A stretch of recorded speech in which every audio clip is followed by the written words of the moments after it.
ये है important videos का लेक्चर नंबर 2। इससे पहले हम लोगों ने मेंडल के नॉर्मल कॉन्सेप्ट देखे, यानी कि प्रिंसिपल बेसिस ऑफ इनहेरिटेंस नाम का चैप्टर कवर किया। इसके बाद हम लोग मॉलिक्यूलर बेसिस ऑफ इनहेरिटेंस को कवर करेंगे और इसमें सबसे पहले बात आती है डीएनए और आरएनए का डिफरेंस। ठीक है ना, कि डीएनए और आरएनए में क्या डिफरेंस है। तो सबसे पहले आरएनए लिख देते हैं, आप चाहे तो इसको सेपरेटली लिख सकते हैं, और फिर डीएनए लिख देते हैं। ठीक है ना। आरएनए की खास बात बताएं, RNA is a first genetic material. RNA जो था वो फर्स्ट जेनेटिक मटेरियल था, जबकि डीएनए मॉडिफाइड फ्रॉम आरएनए है। ठीक है ना, ये जो डीएनए है ये आरएनए से मॉडिफाई है। दूसरी चीज, इसमें राइबोस शुगर पाई जाती है, इसमें डीऑक्सीराइबोस शुगर पाई जाती है। तीसरा, इसमें थायामिन की जगह यूरेसिल पाया जाता है, इसमें यूरेसिल की जगह थायामिन पाया जाता है। अगला कंडीशन, ये लेस स्टेबल जेनेटिक मटेरियल है, ये मोस्ट स्टेबल जेनेटिक मटेरियल है। म्यूटेशन फास्ट होता है, म्यूटेशन स्लो होता है। ठीक है ना, तो 5 तो ऐसे ही सिंप्लीफाइड हो गए।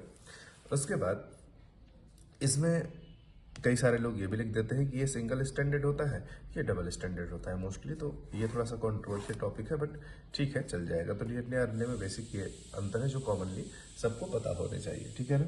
इसके बाद हम बात करेंगे हर्सले एंड चेज का एक्सपेरिमेंट। ठीक है,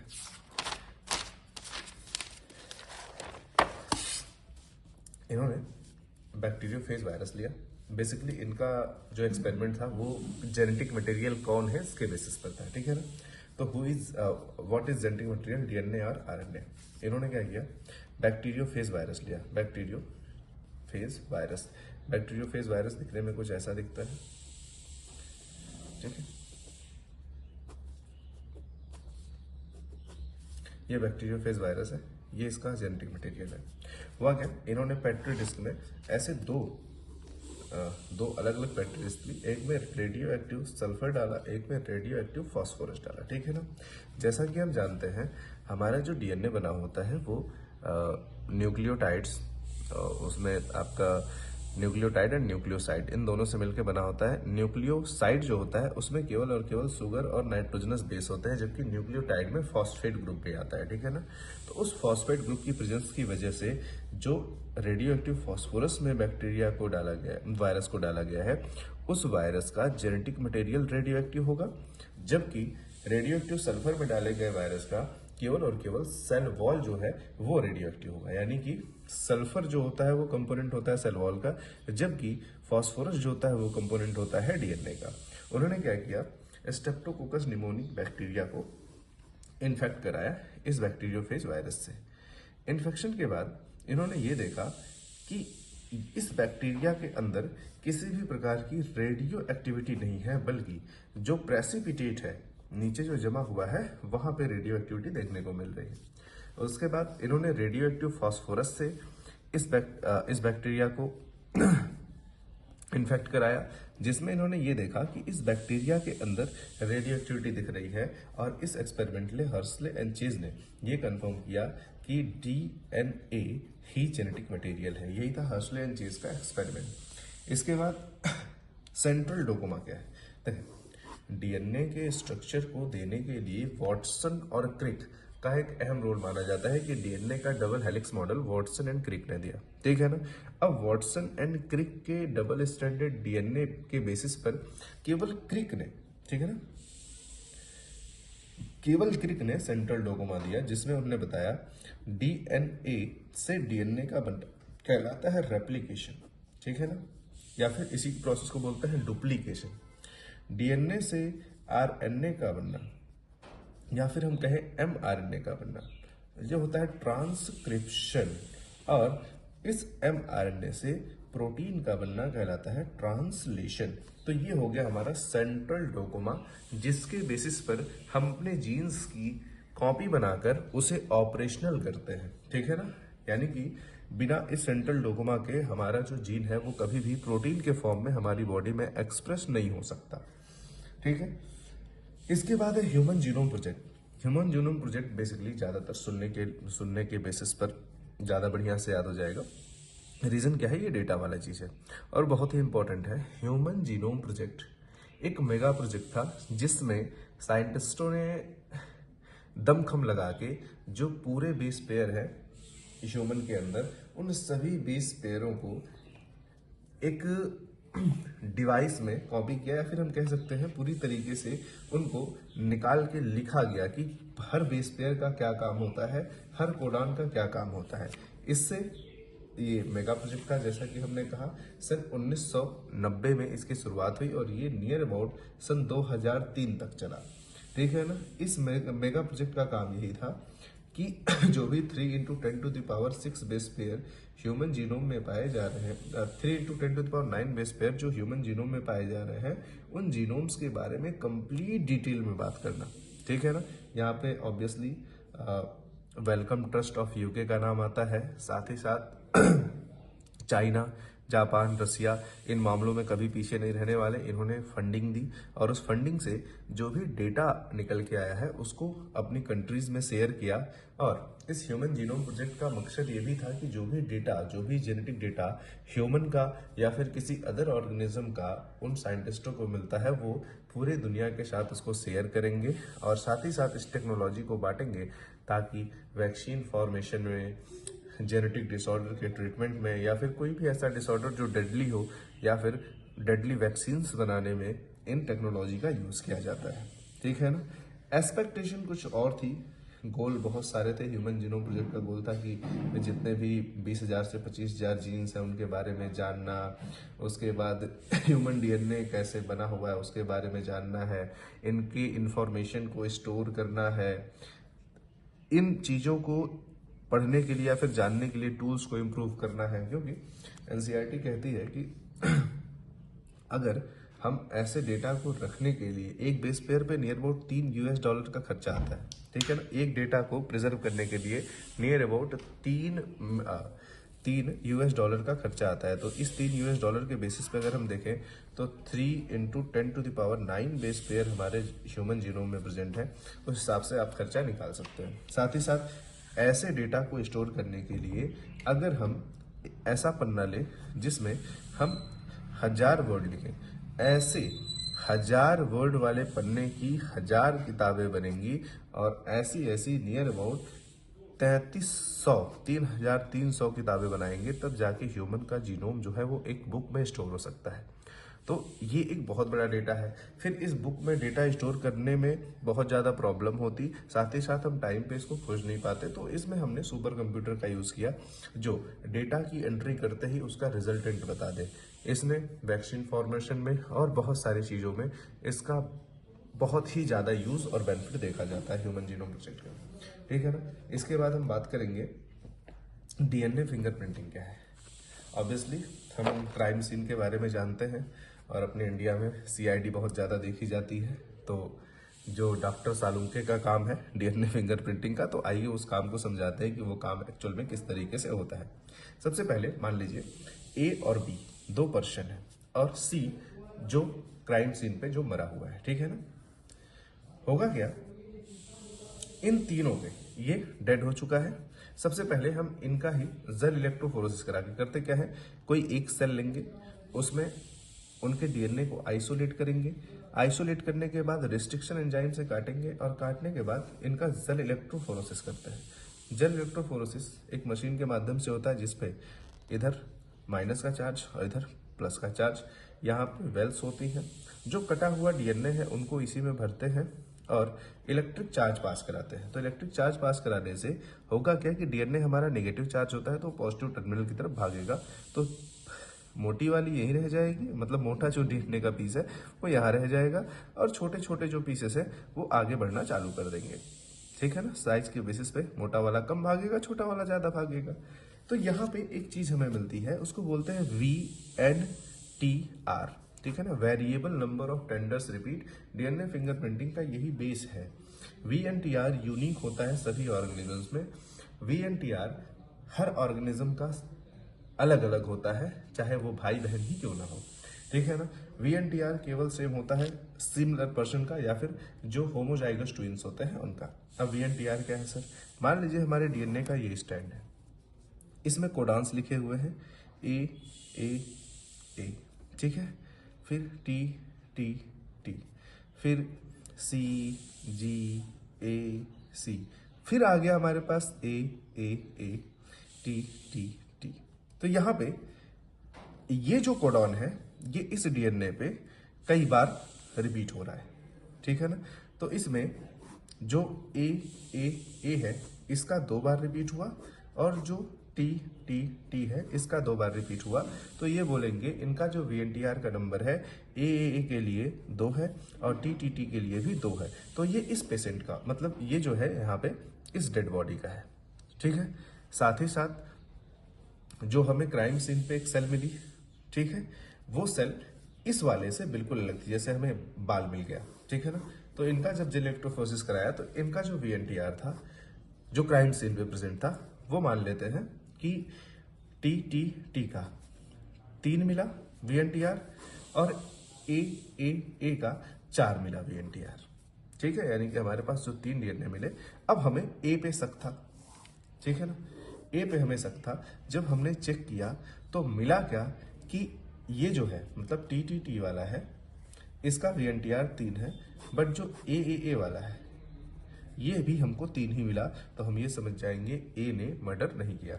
NCERT में इसका बहुत ही बढ़िया एग्जाम्पल दिया हुआ है, ठीक है ना। इसको भी हम देखते हैं क्राइम सीन पे। सबसे पहले नंबर ऑफ शॉट टेंडर, उसके बाद DNA from individual A, DNA from individual B, ठीक है ना। DNA फ्रॉम क्राइम सीन, यहाँ पे जो मरा है उसका DNA नहीं है बल्कि क्राइम सीन का ही DNA उठा लिया इन्होंने, ठीक है ना। अब देखते हैं यहाँ पे VNTR टेंडर्स का नंबर क्या है, 1 2 3 4 5 6 7 8 9 10 11, ठीक है ना। टेंडर्स के नंबर कितने हैं, 11 है। यानी कि ये जो है हमारा ये क्राइम सीन से मिला हुआ है, ये सस्पेक्ट ए सस्पेक्ट बी। यहाँ ध्यान से देखना, सस्पेक्ट ए के पास कोई भी जेनेटिक मटेरियल यहाँ पे नहीं दिख रहा है, कोई भी VNTR नहीं दिख रहा है, जबकि बी के पास VNTR दिख रहा है। और जैसे ही एक सिमिलरिटी मिलती है हम बाकी सारे कंपेयर करते हैं बी से। यहाँ VNTR मिल रहा है, यहाँ मिल रहा है, यहाँ पे VNTR की प्रेजेंस नहीं है, यानी ए वाला बिल्कुल सिक्योर हो गया। और बी वाले में येलो VNTR भी मिल रहा है, ये भी मिल रहा है, सारे के सारे मैच कर जा रहे हैं। यानी कि क्राइम सीन पे जो DNA मिला था वो बी का था, ए बिल्कुल सेफ निकल जाएगा और बी पकड़ा जाएगा, ठीक है ना। तो VNTR का यूज बेसिकली DNA फिंगरप्रिंटिंग में किया जाता है।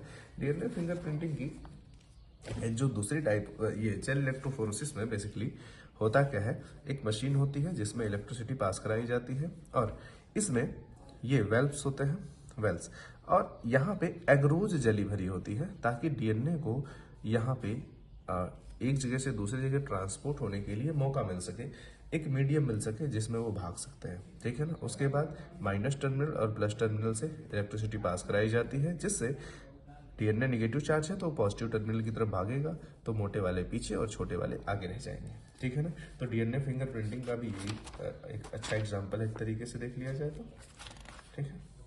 चलते हैं इसके बाद आगे एवोल्यूशन की बात करते हैं। एवोल्यूशन क्या है भाई, एवोल्यूशन जिसको हिंदी में विकास कहते हैं, ये एवोल्यूशन अर्थ पे लाइफ फॉर्मेशन की हिस्ट्री को एक्सप्लेन करता है कि अर्थ पे किस तरीके से लाइफ का फॉर्मेशन हुआ है और एक सिंगल लाइफ से कैसे डिफरेंट लाइफ ओरिजिनेट हुए हैं, वो कैसे सरवाइव करते हैं, वो कैसे इस एनवायरनमेंट में रह रहे हैं और एक दूसरे से किस तरीके से इंटरेक्ट करके पूरे इकोसिस्टम को चला रहे हैं। एवोल्यूशन हमें यही बताता है। सबसे पहले लुईस पाश्चर की थ्योरी आती है कि लुईस पाश्चर एक ऐसे साइंटिस्ट जिन्होंने एक केमिकल हाइपोथेसिस दिया और इस केमिकल हाइपोथेसिस से इन्होंने ये बताया कि एक्चुअल में किस तरीके से बायोमोलिक्यूल का फॉर्मेशन हुआ होगा, ठीक है। सॉरी, एस एल मिलर का एक्सपेरिमेंट है, लुईस पास्चर का एक्सपेरिमेंट अलग था। वो उन्होंने उनके एक्सपेरिमेंट को पूरी तरीके से वो रद्द कर दिया गया था क्योंकि वो मीट वाला एक्सपेरिमेंट उनका था और उस एक्सपेरिमेंट से कुछ भी प्रूफ नहीं हो रहा था, ठीक है ना। इसी तरीके से बहुत सारे हाइपोथेसिस है जो एवोल्यूशन को रिप्रेजेंट करते हैं, बट उन थियरीज का कोई मतलब नहीं है, ठीक है। कुछ बेसिक थियरियां जो बहुत ज़्यादा पॉपुलर रही हैं वो है पेनिस्पर्मिया थियरी और एस.एल. मिलर का एक्सपेरिमेंट, ठीक है ना। एस.एल. मिलर को देखेंगे। एस.एल. मिलर एक अमेरिकन साइंटिस्ट थे जिन्होंने अर्ली अर्थ का एनवायरनमेंट लिया। अर्ली अर्थ यानी कि हाई टेम्परेचर होगा, इन्होंने 800 डिग्री का टेम्परेचर लिया, डिग्री सेंटीग्रेड का, ठीक है ना। एक बॉटल लिया, उसमें इलेक्ट्रिक स्पार्क लगाया। Electric spark high energy generate करता है, ठीक है ना। इसको फिर एक पाइप से कनेक्ट किया। पाइप से कनेक्ट करने के बाद यहाँ पे बायोमास यानी कि बायोमोलिक्यूल आने की जगह रख दी, और यहाँ पे भी एक सिलेंडर था और इसको कनेक्शन दे दिया, ठीक। और इधर से बायोमोलिक्यूल ऑब्जर्वर दे दिया। अब हुआ क्या कि जो भी हमारे इन्वायरमेंट में गैसेस थी उस टाइम पे, जैसे कि CH4 था, हाइड्रोजन था, अमोनिया थी, और साथ ही साथ और भी कुछ गैसेस थी जिनमें इलेक्ट्रिक स्पार्क कराया गया, ठीक है ना।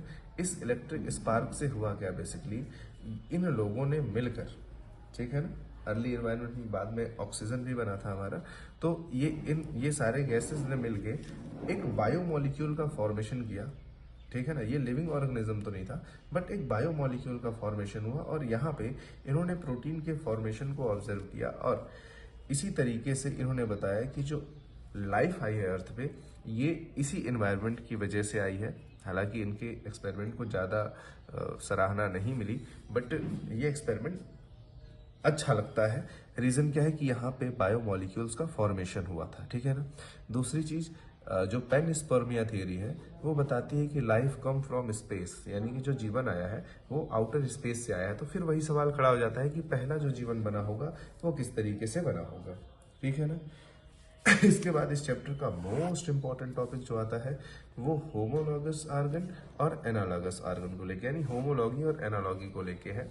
तो हम हमेशा बात करते हैं HD के बारे में, ठीक है ना। HDAC बहुत गजब का कॉन्सेप्ट है। H का मतलब हो गया होमोलॉगस और D का मतलब हो गया डाइवर्जेंट, ठीक। अब इन दोनों का मतलब क्या है। होमोलॉगस का मतलब होता है origin same but function different, तो ये डाइवर्जेंस शो करते हैं, यानी कि किसी भी ऑर्गन की जो ओरिजिन है वो बिल्कुल सेम होगी। कोई अंग है उसका ओरिजिन बिल्कुल सेम होगा लेकिन उनका फंक्शन डिफरेंट होगा। जैसे वेल के फ्लिपर्स हो गए, चीता का पैर हो गया, हमारा हाथ हो गया, चमगादड़ के पंख हो गए, ये सारे के सारे एक ही तरीके की ओरिजिन से हैं। जैसे उनकी हड्डियों में, जैसे हमारा हाथ है तो हमारे हाथ में क्या है, यहाँ पे रेडियस है, यहाँ पे अल्ना है, और ये हमारा ह्यूमरस है, ठीक है ना। तो ह्यूमरस, रेडियस, अल्ना, ठीक है ना, कार्पल, मेटाकार्पल और फैलेंजिस, ये सारे की सारे हमारे में मिल रहे हैं। तो ये सभी जितने भी ओरिजिन वाले हैं, जितने भी मैमलिया, जैसे हमने चीता की बात करी, जैसे हमने वेल की बात करी, जैसे हमने बैट की बात करी, तो ये जितने भी हमारे पंजों में हड्डियां पाई जा रही हैं, ये सारी की सारी हड्डियां उनमें पाई जाएंगी, बट उनका जो फंक्शन है वो डिफरेंट है, ठीक है ना। उसी तरीके से एनालॉगस और कन्वर्जेंट की बात करें तो एनालॉगस कन्वर्जेंट में बड़ा बढ़िया एग्जाम्पल, बहुत सारे एग्जाम्पल्स हैं। हालांकि एनालॉगस, इनकी ओरिजिन बिल्कुल अलग होती है लेकिन ये कन्वर्जेंट तरीके से काम करते हैं। जैसे अलग अलग जगह से निकले पर आके मिले एक जगह, ओरिजिन बिल्कुल अलग अलग है, उनकी हड्डियां सेम नहीं है, उनकी ओरिजिन सेम नहीं है, बट वो काम एक जैसा कर रहे हैं, ठीक है ना। जैसे कि सिंपल सा एग्जांपल ले लेते हैं, समुद्र में रह रही सारी मछलियां किससे तैरती है भाई, फिन्स से, ठीक है ना। लेकिन वेल किससे तैर रही है, अपने हाथों से, एक तरीके से कह लिया जाए तो उसके हैंड में जो हड्डियां है, यानी कि उसके हाथों में या फिर उसके फ्लिपर्स में जो बोन्स है, वो समुद्र की किसी भी फिश से मैच नहीं कर रही, लेकिन वो फिन्स भी तैरने का काम कर रही है, ठीक है ना। उस फिन की ओरिजिन अलग है पर वो फिन तैरने का काम कर रही है, ठीक है ना। तो समुद्र में आके उन्होंने अपने आप को कन्वर्जेंट एवोल्यूशन में डाल लिया, ठीक है ना। साथ ही साथ अगर हम चमगादड़ की बात करें तो चमगादड़ के जो पंख है एक्चुअल में वो उड़ने का काम तो कर रहे हैं, लेकिन उस पंख की जो ओरिजिन है वो बाकी चिड़ियाओं के पंख की ओरिजिन के बराबर नहीं है, ठीक है ना। वो बर्ड है और जो बैट है वो मैमल है। तो कन्वर्जेंट, अगर हम नॉर्मल कंडीशन में बात करें, जैसे कोई बच्चा स्कूल जाता है तो स्कूल जा रहे बच्चे कन्वर्जेंट एवोल्यूशन का एग्जाम्पल होते हैं कि डिफरेंट पोजीशन से आके एक ही जगह पर मिलना, ठीक, और वहां पे आके वो पढ़ाई का काम कर रहे हैं, ये कन्वर्जेंट एवोल्यूशन है, ठीक है ना। अब हम बात करते हैं अपने घर की। जैसे हमारा घर है, हमारे घर से मान लो 5 लोग रह रहे हैं तो 5 लोग सुबह 9 बजे अपनी अपनी ड्यूटी पर निकल जाएंगे। ओरिजिन इनकी सेम है लेकिन वर्क डिफरेंट है, कोई डॉक्टर है, कोई टीचर है, कोई बिजनेसमैन है, ठीक है ना। तो ऑब्वियसली ये सारे के सारे लोग एक ही घर से निकले हैं पर ये अलग अलग वर्क के लिए जा रहे हैं, जबकि स्कूल में बच्चे अलग अलग घर से आते हैं लेकिन वर्क उनका सेम होता है। तो डाइवर्जेंट एवोल्यूशन में ओरिजिन सेम और कन्वर्जेंट एवोल्यूशन में फंक्शन सेम हो जाता है, ठीक है ना। बहुत डिटेल में टॉपिक हो गया, हालांकि बढ़िया है, ये पूछा जाता है, ठीक है। इसके बाद हम बात करेंगे एडॉप्टिव रेडिएशन क्या है। देखो बेटा, यही एडॉप्टिव रेडिएशन भी था, ठीक है ना, कि नेचर में अपने आप को बनाए रखने के लिए या तो हम डाइवर्जेंट एवोल्यूशन शो करते हैं या तो कन्वर्जेंट एवोल्यूशन शो करते हैं, ठीक है ना। डाइवर्जेंट अगर हम करेंगे, इसका मतलब हमारी होमोलॉगी थी, हमने डाइवर्जेंट एवोल्यूशन शो किया, हम अपनी जगह को छोड़ के कहीं और उड़ने लग गए, कहीं और रहने लग गए, चाहे वो फूड के कंपटीशन के बेसिस पर हो, चाहे वो किसी और चीज के कंपटीशन के बेसिस पर हो, ठीक है ना। कन्वर्जेंट और डाइवर्जेंट एवोल्यूशन बहुत बढ़िया एग्जांपल होते हैं एडॉप्टिव रेडिएशन के भी। तो कन्वर्जेंट और डाइवर्जेंट जिनको पता है उनको एडॉप्टिव रेडिएशन में दिक्कत नहीं आएगी। ये है हमारा कन्वर्जेंट एडॉप्टिव रेडिएशन और ये है हमारा डाइवर्जेंट एडॉप्टिव रेडिएशन, ठीक है। इसके बाद बात करते हैं नेचुरल सिलेक्शन के बारे में, ठीक है ना। तो नेचुरल सिलेक्शन में एक और चीज आती है, उसको बोलते हैं एडॉप्टेशन, ठीक है ना। नेचुरल सिलेक्शन में एक मॉथ का जिक्र आता है जिसको बोलते हैं ब्रिस्टन बिटुलेरिया, ठीक है ना। इंडस्ट्रियलाइजेशन से पहले और इंडस्ट्रियलाइजेशन के बाद व्हाइट मॉथ, ठीक है ना, और ब्राउन ब्लैक कलर की जो मॉथ थी, होता क्या था, जब इंडस्ट्री सेटअप नहीं हुई थी तो व्हाइट वाली मॉथ ठंडी जगहों पे बर्फ पड़ती थी तो पेड़ों की छालों में बर्फ लगी होती थी। ये व्हाइट वाली जो मॉथ है ये बड़े आसानी से कॉम्बोफ्लेज करती थी, यानी वातावरण में खुद को ढाल लेती थी, जबकि ये जो डार्क ब्राउन या फिर ब्लैक कलर की मॉथ है ये व्हाइट कलर में बड़ी आसानी से दिख जाती थी। तो उस समय जो ये मॉथ को खाने वाली चिड़ियाएं थी ये बड़े आराम से ब्लैक वाले मॉथ को या फिर ब्राउन वाले मॉथ को बड़े आसानी से खा जाती थी। बाद में हुआ क्या, जब इंडस्ट्रीज बढ़ने लगी तो आसपास की बर्फ पिघलने लगी और काले धुएं उठने लगे। तो काले धुएं जब उठने लगे तो हुआ क्या, ये काले वाले या फिर ब्राउन वाले जो मॉथ थे ये बड़ी आसानी से वातावरण में छिप जाते थे, जबकि ये व्हाइट वाले जो थे ये वातावरण में नहीं छिप पाते थे। तो अब चिड़िया इनको नहीं देख पाती थी, इनको देख लेती थी तो इनको मजे से खाती थी। तो पूछता है कि ब्रिस्टन बिटुलेरिया का इतना ज्यादा शिकार होने के बावजूद भी ये बच्चे कैसे रह गए नेचर में, क्योंकि इनका रिप्रोडक्टिव रेट जो होता है वो बहुत हाई होता है, जिसकी वजह से ये कभी एक्सटिंक्ट नहीं हुए। तो ये आपका नेचुरल सिलेक्शन का भी एग्जाम्पल है। साथ ही साथ एक डार्विन फिंचेस की भी बात कर लेते हैं लगे हाथ। डार्विन जब वर्ल्ड टूर पे निकले तो वहां पे उन्हें मिला गैलापेगस आइसलैंड, ठीक है ना। जिस जहाज से निकले थे उस जहाज का नाम था HMS बीगल। तो वो जब निकले तो सॉरी, तो उन्होंने देखा कि एक आइसलैंड है जिस पे एक ही चिड़िया की डिफरेंट वैरायटी दिखी और वो वैरायटी चोंच पर डिपेंडेंट थी कि उनकी चोंच कैसी है, ठीक है ना। वहां पे बाद में उन्होंने मतलब उनको डार्विन फिंचेस का नाम किसी और ने दिया डार्विन के सम्मान में, पहले उसे फिंचेस ही बोला जाता था। तो इस फिंचेस में उन्होंने वैरायटी पाई कि कुछ मैं डायग्राम दिखा देता हूँ, ये रहा। सबसे पहले ओरिजिनल ये सीड ईटर थी, ठीक है ना, ये बीज खाती थी केवल। उसके बाद ये आई इंसेक्ट ईटर, फिर आई ये लीफ ईटर और फिर इसने फिश खाना चालू कर दिया। एक ही चिड़िया की डिफरेंट वैरायटी और इनके चोंच में डिफरेंस है, ठीक है ना। इन्होंने कंपटीशन को कम करने के लिए, अपने ही स्पीसीज में कंपटीशन को कम करने के लिए इस एडॉप्टेशन का सहारा लिया, जो कि डार्विन ने नेचुरल सिलेक्शन के लिए क्राइटेरिया बताई थी, ठीक है। इसके बाद हमारा आता है अगला topic, human health and disease, ठीक है ना। सबसे पहले ह्यूमन हेल्थ एंड डिजीज में हम बात करेंगे टाइफाइड की, ठीक है ना। टाइफाइड जो डिजीज है वो होती है साल्मोनेला टाइफी नाम के बैक्टीरिया से। ये एक बैक्टीरियल डिसऑर्डर है। इस बैक्टीरियल डिसऑर्डर में जो पेशेंट होता है उसको हाई सस्टेन फीवर, यानी कि बहुत ज्यादा फीवर होगा 39 से 40 डिग्री सेंटीग्रेड का, और ये फीवर कॉन्टिन्यूसली बना रहेगा, बहुत लंबे टाइम तक ये फीवर बना रहेगा। हो सकता है कि अगर आवश्यकता से अधिक ये फीवर हो गया, अब देखो कोई भी डिजीज होती है तो उसमें फीवर एक कॉमन सिम्टम की तरह उभर के आता है, साथ ही साथ हेडेक ये सब कॉमन सिम्टम्स हैं। बट कुछ ऐसे डिसऑर्डर्स होते हैं जिनमें ये सिम्टम्स बिल्कुल स्पेसिफिक होते हैं कि भाई वो होगा ही होगा, ठीक है ना। हेडेक होना है, स्मॉल इंटेस्टाइन में स्वेलिंग हो जाएगी, वीकनेस होगी, भूख नहीं लगेगी, और अगर बहुत ज़्यादा ये प्रॉब्लम हो जाती है तो इंटेस्टाइनल परफोरेशन, यानी कि आंतों में, छोटी जो आंत है उसमें छेद हो सकता है, परफोरेशन हो सकता है। तुम सोच के देखो जरा, तुम्हारी आंतों में छेद हो जाए तो जो फूड मटेरियल है वो उन आंतों से बाहर रिसने लगेंगे, leading to infection and death. ठीक है ना। तो ये बहुत ही खतरनाक डिसऑर्डर है, साल्मोनेला टाइफी से होने वाला टाइफाइड फीवर। ठीक है, इसके टेस्ट के लिए विडॉल टेस्ट कराया जाता है। इसमें एक और केस आता है टाइफाइड मैरी का या फिर मरी मलून का। ठीक है ना। मरी मलून पेशे से कुक थी और इन्होंने बहुत बहुत ज्यादा लोगों को टाइफाइड फैलाया था अपने एरिया में। जहां जहां ये खाना बनाने जाती थी वहां वहां के लोग टाइफाइड से ग्रसित हो जाते थे, क्योंकि ये एक कम्युनिकेबल डिजीज है, ये छुआछूत से फैलती है। ठीक है ना। साल्मोनेला टाइफी इसका बैक्टीरिया होता है, इसका पैथोजन होता है। साथ ही साथ इसके लिए विडाल टेस्ट, कौन सा विडाल टेस्ट होता है। ये विडाल टेस्ट टाइफाइड के डायग्नोसिस के लिए है। इसके बाद हमारे पास अगला टॉपिक है मलेरिया का। ठीक है ना। अगला टॉपिक हमारे पास है मलेरिया का। ये मलेरिया क्या है, ये कुछ हम लोग डिजीज कवर कर लेंगे।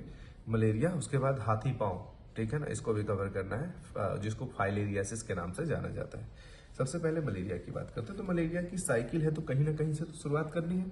तो हम क्या करते हैं, एक ह्यूमन को एक इन्फेक्टेड मच्छरनी से, यानी कि एक फीमेल मॉस्किटो इसका कैरियर होती है। ये एक बायोलॉजिकल कैरियर है, ये मैकेनिकल कैरियर नहीं है। बायोलॉजिकल कैरियर वो कैरियर होते हैं जो इन इन्फेक्टेड पर्सन या फिर इस स्पोर्स के बायोलॉजिकल साइकिल में हेल्प करते हैं, वो बायोलॉजिकल कैरियर होता है। होता क्या है, सबसे पहले मच्छरनी, ये मच्छरनी इन्फेक्टेड है, इसके स्लाइवरी ग्लैंड में अभी भी स्पोरोजोइड्स हैं। ठीक है ना। इसने काटा, ह्यूमन के ब्लड में स्पोरोजोइड की एंट्री हुई, ये ब्लड के थ्रू जाएंगे लिवर सेल्स में। ठीक है ना। लिवर सेल्स में खाएंगे, खाना खाएंगे, लिवर सेल्स को डैमेज करेंगे, पचाएंगे। पचाने के बाद ये निकलते हैं ह्यूमन की आरबीसी में। ठीक, ये आरबीसी को इन्फेक्ट करेंगे, अपनी संख्या बढ़ाएंगे। ठीक है ना। यहाँ पे अपने गैमेट्स का फॉर्मेशन करेंगे। इस जगह पे ये पूरी तरीके से एसेक्सुअल रिप्रोडक्शन करते हैं। कौन सा, एसेक्सुअल रिप्रोडक्शन करके अपनी जनसंख्या को बढ़ाएंगे। जब इनकी जनसंख्या बढ़ेगी तो ये आरबीसी रफ्चर होगी, ये आरबीसी जो है वो फटेगी। ठीक है ना। ये आरबीसी फटेगी और ये जो एसेक्सुअल वाले गैमेट्स हैं, गैमेटोसाइट्स इनको बोलते हैं, ये गैमेटोसाइट्स हमारे ब्लड में बिखरेंगे और ज्यादा जो ब्लड सेल्स हैं उनको जाके इन्फेक्ट करेंगे। ठीक है ना। इस आरबीसी के फटने की वजह से दो तरीके का केमिकल निकलता है। ठीक है ना। बेसिकली हीमोज्वाइन, ये हीमोज्वाइन जो है ये होता है पॉइजनस, और इसी हीमोज्वाइन के निकलने की वजह से चिल यानी ठंडक और फीवर आता है। ठीक है ना। यहाँ पे हमारे पास मलेरिया के लिए बहुत सारे डिफरेंट पैथोजन होते हैं जिनका अलग अलग कॉज होता है। ठीक है ना। इसमें प्लाज्मोडियम वाइवेक्स, यानी कि मलेरिया का जो पैथोजन है उसका नाम होता है प्लाज्मोडियम, कौन सा, और इसकी जो कैरियर होती है उसको बोलते हैं फीमेल एनाफ्लीज मॉस्किटो। ठीक है ना। ये फीमेल एनाफ्लीज मॉस्किटो है और इसका पैथोजन जो है वो प्लाज्मोडियम है। ठीक है ना। तो इस प्लाज्मोडियम के कई सारे वेराइटीज होते हैं, जैसे Plasmodium vivax, Plasmodium malariae, Plasmodium falciparum, जिसमें से मैलिग्नेंट मलेरिया जो कॉज कराता है वो होता है प्लाज्मोडियम फैल्सीफेरम। साइकिल में हम लोग आगे बढ़ेंगे। एसेक्सुअल रिप्रोडक्शन उन्होंने किया, जो गैमेटोसाइट है वो और ज्यादा आरबीसी को डैमेज कर रहे हैं, पहुंचा रहे हैं, जिससे इंसान और ज्यादा वीक फील करेगा और इसको एक टाइम ड्यूरेशन में फीवर आएगा विथ चिल यानी ठंडक के साथ। ठीक है ना। इसके बाद मान लो फिर से इसको मच्छरनी ने काटा। ठीक है ना। तो मच्छरनी जब काटेगी तो गैमेटोसाइट, जो गैमेट यहाँ पे बने हैं वो गैमेट जाएंगे मच्छरनी के पेट के अंदर। अब वो क्या करेंगे, अपने मच्छरनी के इंटेस्टाइन में सेक्सुअल रिप्रोडक्शन करेंगे। सेक्सुअल रिप्रोडक्शन करने के बाद बनाएंगे स्पोरोजोइड, और वो स्पोरोजोइड इस मच्छरनी के जो स्लाइवरी ग्लैंड है वहां पे जाके इकट्ठा हो जाएंगे। अब ये मच्छरनी दोबारा किसी ह्यूमन को काटेगी तो स्पोरोजोइड अंदर जाएंगे, लिवर सेल में जाएंगे, लिवर सेल से आरबीसी में जाएंगे, आरबीसी में एक सेक्सुअल रिप्रोडक्शन करेंगे, एक सेक्सुअल रिप्रोडक्शन के बाद आरबीसी फटेगी, डिफरेंट और आरबीसी को इफेक्ट करेगी, और फिर जब दूसरी मच्छरनी काटेगी तो ये साइकिल दोबारा से चलती रहेगी। ठीक है ना। मलेरिया के पैथोजन एक बार और देख लेते हैं। मलेरिया का पैथोजन है प्लाज्मोडियम। मलेरिया का जो कैरियर है वो है female mosquito, female Anopheles. Human को इन्फेक्ट करने वाली स्टेज है स्पोरोजोइड, और अगर हम बात करें मॉस्किटो को इन्फेक्ट करने वाली स्टेज है तो गैमेटोसाइट। ठीक है ना। ये हो गई मलेरिया की पूरी साइकिल। इसके बाद हाथी पांव की बात करते हैं, यानी कि फाइलेरियासिस की बात करते हैं। तो फाइलेरियासिस बेसिकली एक लिम्फेटिक ऑर्गन में होने वाला डिसऑर्डर है। फाइलेरियासिस लिम्फेटिक ऑर्गन में होने वाला डिसऑर्डर है। इसको हाथी पांव के नाम से जाना जाता है। हाथी हाथ कभी नहीं होता, ठीक है ना, हाथी हाथ कभी नहीं होगा। ये क्या होगा, इसका जो पैर है यहाँ पे पर्टिकुलरली एक लिम्फ ग्लैंड्स होती है, ठीक है ना। कभी चोट वगैरह लगी हो इन एरियाज पे तो यहाँ पे जंघे के पास बिल्कुल स्वेलिंग होती है। वो स्वेलिंग लिम्फ ग्लैंड की वजह से होती है, क्योंकि यहाँ पे हमारे डिफेंस वाले फोर्स होते हैं जो हमारी बॉडी का प्रोटेक्शन करते हैं। तो होगा क्या बेसिकली, ठीक होगा क्या कि यहाँ पे जो लिम्फ ग्लैंड है, इन लिम्फ ग्लैंड में इनका पैथोजन होता है वुचिरेरिया मेलाई एंड वुचिरेरिया बैकग्राफ्टी। ये क्या करते हैं, ये यहीं पे जमा हो जाते हैं, ठीक है ना। और ये इसका जो पैथोजन होता है वो भी मॉस्किटो ही होता है, वो भी फीमेल मॉस्किटो, जिसका नाम होता है क्यू लेग मॉस्किटो, ठीक है ना। इसको याद करने का तरीका है कि हाथी पांव क्यू लेग में होता है, ठीक है ना, क्यू लेग। तो क्यू लेग मॉस्किटो इसका ट्रांसपोर्ट करती है, क्यू लेग से ही इसका ट्रांसपोर्ट होता है। होगा क्या, ये लिम्फ ग्लैंड जो होती है ब्लॉक हो जाती है, जिसकी वजह से लिम्फेटिक फ्लूइड वापस नहीं जा पाता है, जिसको टिश्यू फ्लूइड भी बोलते हैं, और ये यही नीचे वाले पैर में जमा होने लग जाता है, जिसकी वजह से ये पैर का साइज अगर ये है तो ये पैर ऐसे फूल जाएंगे, ठीक है ना। ये इस तरीके से फूल जाता है, इसी को बोलते हैं हाथी पांव। किससे होगा, वुचिरेरिया मेलाई एंड वुचिरेरिया बैकग्राफ्टी से। क्यों होगा, लिम्फेटिक ग्लैंड के ब्लॉक हो जाने की वजह से। इसकी मैकेनिकल कैरियर कौन है, मॉस्किटो है, फीमेल मॉस्किटो है, जिसका नाम होता है क्यू लेग मॉस्किटो, ठीक है ना। आगे आएंगे, इम्यूनिटी क्या है बेटा। इम्यूनिटी के बारे में बात करेंगे। हमारी body daily by daily pathogens का सामना करे। जैसे हमने किसी से हाथ मिलाया, वो कहाँ से आया, क्या करके आया, और हाथ मिलाने के बाद हम गोलगप्पे खाने चले गए, तो उस गोलगप्पे में क्या हुआ कि उसके हाथ में जो बैक्टीरिया थे वो हमारे हाथ में ट्रांसफर हुए, हमारे हाथ से हमारे मुंह में गए, फिर भी हम बीमार नहीं पड़ते हैं इंस्टेंटली, ठीक है ना। और भी बहुत सारे पॉल्यूटेंट पार्टिकल, डिफरेंट पार्टिकल हमारे खाने में, हम जाके फास्ट फूड रोड पे खाते हैं, तो हर तरीके से हमारे अंदर जो इन्फेक्टेंट है या फिर जो फॉरेन पार्टिकल है वो एंटर कर रहे हैं। उसके बाद भी हमारी तबीयत इंस्टेंटली नहीं खराब हो रही है। ये सारा का सारा क्रेडिट जाता है हमारे इम्यून सिस्टम के पास। हमारा इम्यून सिस्टम हमारी बॉडी का आर्मी है, जो हमारी बॉडी को हर हाल में प्रोटेक्ट करना चाहता है, ठीक है ना। इसमें बेसिक जो दो तरीके की इम्यूनिटी होती है, एक होती है इन्नेट इम्यूनिटी जो हमें पैदाइशी मिलती है, माँ से मिलती है, और एक होता है एक्वायर्ड इम्यूनिटी जो हमने प्राप्त की होती है। तो इन्नेट में 4 बैरियर मेथड आते हैं, ठीक है ना। सबसे पहला आएगा फिजिकल, फिर आएगा फिजियोलॉजिकल, फिर आएगा साइटोकाइनिन, और फिर आएगा इंटरफेरॉन, ठीक है ना। ये 4 है तुम्हारे, फिजिकल, फिजियोलॉजिकल, साइटोकाइनिन और इंटरफेरॉन। एक मिनट,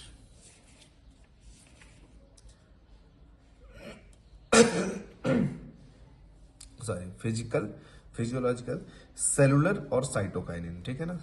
साइटोकाइनिन के अंदर ही इंटरफेरॉन हमारा आ जाता है, ठीक है।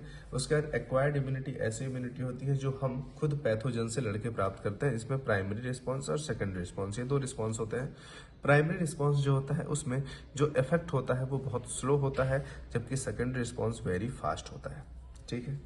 इम्यूनिटी की केवल इतनी बात बहुत है। यहाँ पे आप चाहे तो एंटीबॉडी का डायग्राम भी बना सकते हैं। H2L2 का केस होता है, ठीक है। H2L2 का केस, यहाँ पे एंटीबॉडी बाइंडिंग साइट, हम उसमें इम्यूनिटी में कुछ और चीज़ें ऐड कर सकते हैं कि हमारे इम्यूनिटी का जो मेन सिपाही होता है वो B लिम्फोसाइड और T लिम्फोसाइड होता है, ठीक है ना। इसको वायुसेना बोलते हैं, इसको थल सेना बोलते हैं।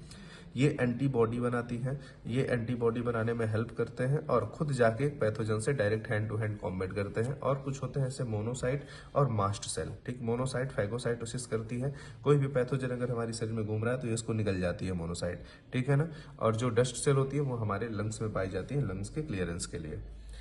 ऑटो इम्यूनिटी क्या है, जैसे इम्यून सिस्टम का काम हमारी बॉडी को प्रोटेक्ट करना होता है, तो ऑटो इम्यूनिटी क्या होती है कि वो हमारी सेल और फॉरेन पार्टिकल में डिफरेंस करना भूल जाती है, तो हमारा ही इम्यून सिस्टम जब हमारी ही बॉडी की सेल्स को मारने लग जाए तो इसको बोलते हैं ऑटो इम्यूनिटी डिसऑर्डर। इस ऑटो इम्यूनिटी डिसऑर्डर में बेसिकली हमारे ही बॉडी की सेल्स हमारी ही बॉडी का इम्यून सिस्टम हमारी ही सेल्स को मारने लग जाए तो उसको बोलते हैं auto immunity disorder.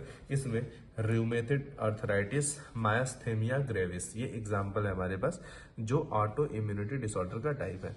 Rheumatoid arthritis में यूरिक एसिड के क्रिस्टल्स रूमेटॉइड आर्थराइटिस में हड्डियों में स्वेलिंग हो जाएगी, और मायस्थेनिया ग्रेविस में जैसे मसल्स के पास मैसेज जा रहा है तब ये मसल्स एक्शन कर रही हैं, क्या होगा, न्यूरोमस्कुलर जंक्शन खराब हो जाएगा, ठीक है ना। और न्यूरोमस्कुलर जंक्शन खराब हो जाएगा तो मैसेज आएगा तो, पर हमारी जो मसल्स है वो कॉन्ट्रैक्ट नहीं हो पाएंगी। तो ऑटो इम्यूनिटी डिसऑर्डर में जब हमारी ही सेल्स का इम्यून सिस्टम हमारी ही बॉडी को मारने लग जाए तो उसको बोलते हैं ऑटो इम्यूनिटी डिसऑर्डर। इसके बाद बात करते हैं एड्स के बारे में। आज का ये लास्ट टॉपिक रहेगा, मतलब इस वीडियो का लास्ट टॉपिक रहेगा। शाम तक बाकी जो चैप्टर बचे हैं वो सारे के सारे कवर करा देंगे। आज पूरे के पूरे टॉपिक कंप्लीट कवर करने हैं, ठीक है ना। नहीं तो कल तो पेपर है ही, आज 2 तारीख है, 3 को पेपर होना है। चलो भाई एड्स की बात करते हैं।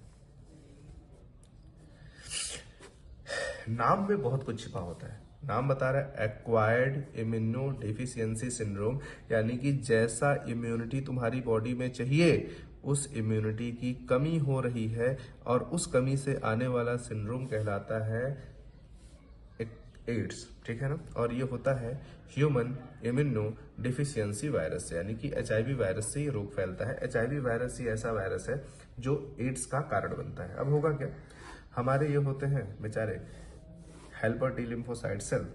इन हेल्पर टी लिम्फोसाइट सेल में ये जो HIV का वायरस है ये आके अटैक करता है।